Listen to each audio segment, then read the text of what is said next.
We're joined now by Fresno State insider Jackson Moore, publisher of BarkBoard.com. Jackson, a tough loss for the Bulldogs today, 23-0, the first shutout at Valley Children's Stadium.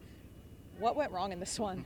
It's frustrating too because the defense gave this team a chance. They only gave up 16 points, a couple of field goals off of turnovers. There was chances for the offense just to score 2 or 3 times and make this a game, and it never happened. And especially frustrating since they did go the extra effort. They made a change that most fans wanted to see, and unfortunately it didn't work out. What do you think it was that wasn't clicking for this offense with Carson taking over as QB1? Yeah, I think part of it is just how good the San Diego State defense is. They're number 1 in the Mountain West across every statistic, basically defensively. It's hard for anyone to do a lot against them. They've had 3 shutouts this season, or 2 and close to another one. So it's not easy, no matter who was going to be back there at quarterback. But I think it also wasn't necessarily all his fault. You saw there were struggles on the O-line. The receivers dropped a bunch of passes. Very first drive, 3rd down pass, that could have been points right there if there's a catch made. So it just felt like every position unit was not only facing a tough matchup, but making a lot of mistakes too.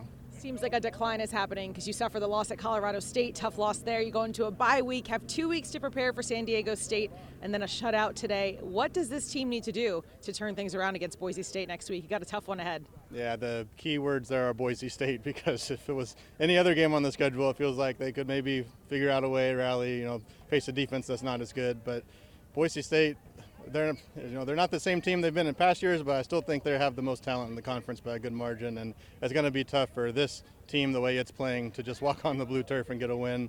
I think hope for the best next weekend, but I think the biggest challenge is going to be you've got 3 more difficult games that are going to be more winnable, and you've got to keep the team together and not lose too much confidence if you come home from the blue with a loss. During the post-game press conference, Coach Entz was asked, what do you tell Carson after this loss? He said to get ready and back at it tomorrow. Do you believe that means that Carson is the starting quarterback of this team moving forward? Well, we haven't heard for sure, so we'll see maybe if we get a little more clarification on Monday. But, Coach Entz said that he slept as good as he had for several days after making this decision. He didn't just say it was play either. He said it was leadership. It makes it hard for me to imagine them going right back to Warner. But, again, it may not look pretty against the Boise State defense. That's pretty darn good. It may not be until that stretch in late November to where we see if Carson Conklin is the guy or not. I don't know if he'll be sleeping so peacefully tonight after this one. All right, Jackson, thanks for your time. Thank you for having me. I appreciate it.